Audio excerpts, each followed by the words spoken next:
Nu cred, după Sfânta Scriptură, că vreun creștin care doarme se poate aștepta ca în ziua venirii Domnului Isus el să fie răpit.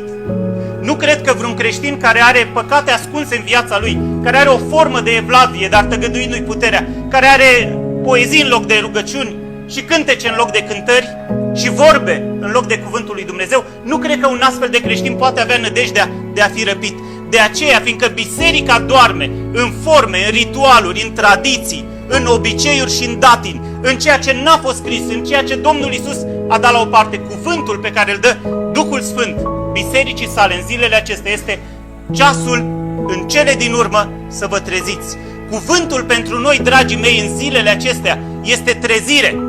Cuvântul pentru biserică este trezire, fiindcă biserica a dormit din cauza păcatului, fiindcă biserica a dormit din cauza că n-a auzit cuvinte, ci cântece de leagăn, din cauza că n-a fost predicat cuvântul lui Dumnezeu, care este tăios ca o sabie cu două tăișuri, care este ca un ciocan care sfarmă stânca, fiindcă am fost obișnuiți cu cântece de leagăn, legănați încolo și încoace cu harul și viața noastră în păcat. Din cauza aceasta, biserica a dormit și doarme de zeci